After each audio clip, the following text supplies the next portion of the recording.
گویا تھا غوث اعظم کے زمانے میں، گانے گاتا تھا، تو غوث اعظم اسے سمجھاتے تھے کہ یہ طریقہ درست نہیں، بات چیز سے وہ مخالفت کرنے لگ گیا، اور لوگ جب ان کے مفادات پہ ٹھوکر لگتی ہے تو وہ ذات پات پہ اتر آتے ہیں. وہ کہتا ہے جی دیکھو میرے پیچھے رش بڑا، لوگ سنتے بڑے ہیں، تو عبد القادر تو معاذ اللہ جلتے ہیں مجھ سے.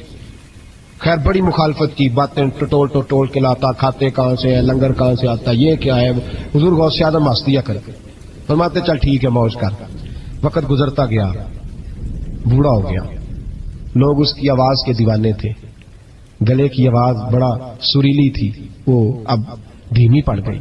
وہ جو اسے سنتے تھے وہ کسی اور کو سننے لگے. گھر میں بھی جب تک پیسے آتے تھے تب تک تو گھر میں بھی بڑی قدر تھی، اب جب گھر میں کچھ نہ دیا تو بچوں نے بھی نکال دیا. حالت یہ ہوئی کہ قبرستان جا کے بیٹھ گیا، مکھیاں بھنکتی ہیں، پہننے کو کپڑا کوئی نہیں، کھانے کو روٹی کوئی نہیں.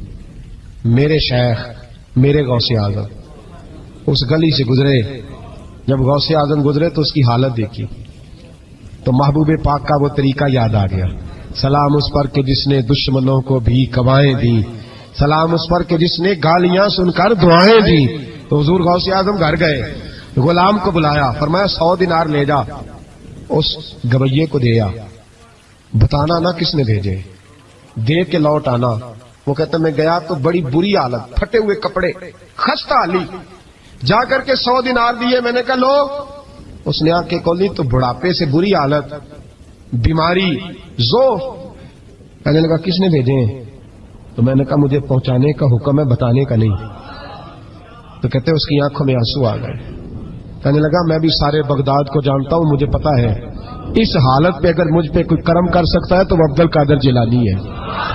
مجھے بھی پتا ہے، میں بھی جانتا ہوں اس حال میں گرے ہوئوں کو تھامنا اگر کسی کا طریقہ ہے تو وہ غوث اعظم کا ہی ہے، وہی مجھ پہ کرم کر سکتے ہیں. کہتے میں خادم کہتے میں دیکھ کے آیا تو وہ میرے پیچھے پیچھے چلنے لگا. حضور غوث اعظم پڑھا رہے تھے تو سامنے آ کے کھڑا ہو گیا، نظر اٹھائی آپ نے، فرمایا میں کیا خدمت کر سکتا ہوں.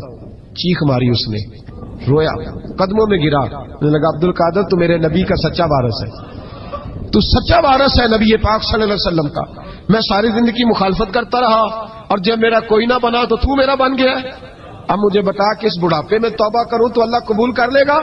تو غوث اعظم فرمانے لگے تو سچے دل سے توبہ کر، اللہ تیری توبہ بھی قبول فرمائے گا اور تجھے اپنے نیک بندوں میں شامل بھی فرمائے گا.